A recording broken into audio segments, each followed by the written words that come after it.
Rust is what finally kills most vehicles, not the engine, not the transmission, and once it starts, it gets expensive fast. In our last video, we talked about how some vehicles reach 250,000 or even 300,000 miles with good maintenance. But where we live in Pennsylvania, something else usually kills a vehicle long before the engine or transmission fails. Rust. That's right, rust. After a previous video where we talk about whether it's really cheaper to keep an old vehicle, a lot of people shared something interesting in the comments. Many said that their engines were still running perfectly, but the vehicle ended up getting scrapped anyway. Not because of the engine, not because of the transmission, but because of the vehicle literally rusting to pieces. And if you live in a state like Pennsylvania, where roads are treated with salt every winter, you already know exactly what I'm talking about. Rust is often what kills a perfectly good vehicle. In states like ours, rust isn't just cosmetic. Our vehicles have to pass a yearly state inspection.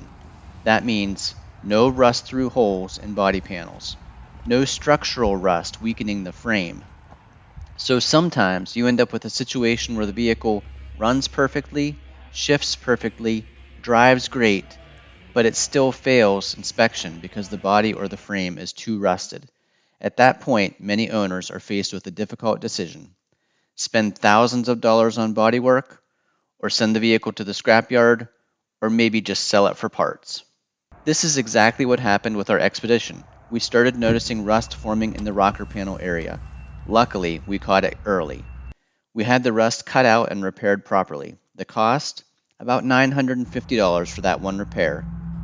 And I think it turned out great, but that was just a relatively small area. Now let's take a look at our 1995 Bronco, which had some more extensive rust problems, many of which we didn't even know about. Some of the worst areas were the door dogleg. We knew about this one, and that's why we took it to the body shop. But what we didn't know about was the area under the driver's seat, the area under the front seat near the door opening, the area under the brake pedal. These are all common rust areas on older trucks. Those sections had to be cut out and completely replaced with new material. Some pieces had to be fabricated. Others, like the dogleg, were actually cheaper to buy pre-made.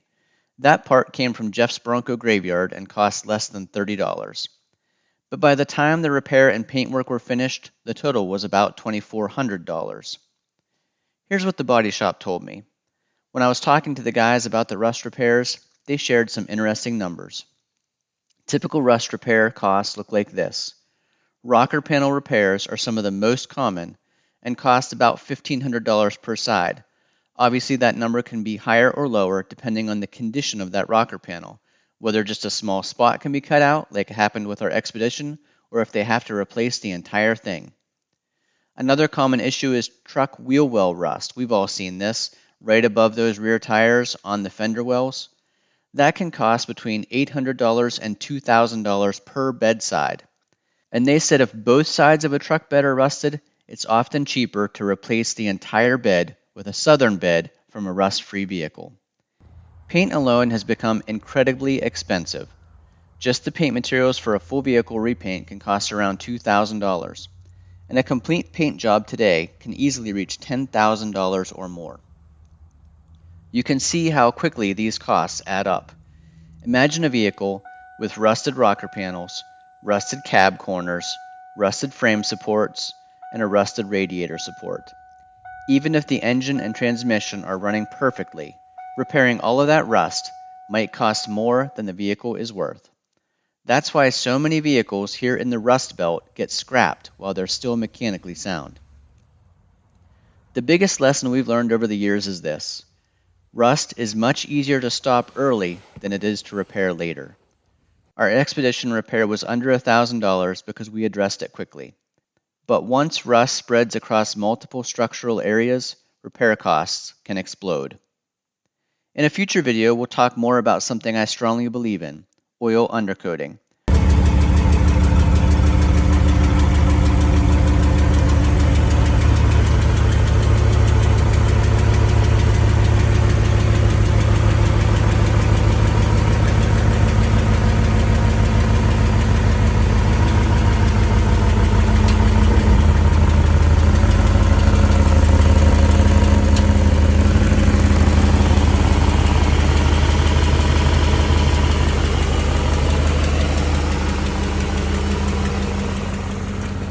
There's really no such thing as permanent rust proofing, but an annual oil undercoating can dramatically slow the start and spread of rust.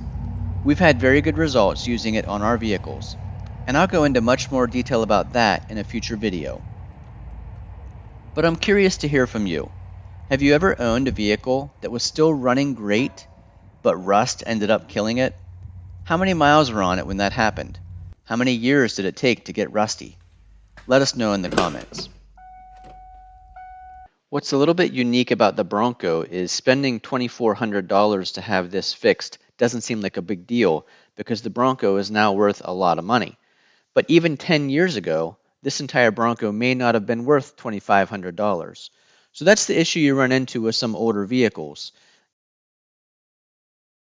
If the repair costs are so much higher than the value of the vehicle, it gets hard to justify doing all that body work. And that's just fixing the body, and you don't know what potential mechanical issues you may run into in the future if you've got an older vehicle with high mileage on the transmission and the engine. So leave a comment down below. Was $2,400 a good price to get this rocker panel and the under area of the Bronco repaired? We'd love to hear what you think. I think our prices here in rural Pennsylvania are a lot less expensive than if we lived in a more urban area closer to the city. Thanks for watching. If you found this video informative and entertaining, please give us a big thumbs up. Make sure you leave those comments down below with stories about rust or stories about how you prevent rust on your vehicle. We love reading through all those comments, as does everyone else. If you're not already a subscriber, please consider clicking that subscribe button and the bell beside it so you get notified when we put out new videos. And then hopefully, we'll see you again the next time.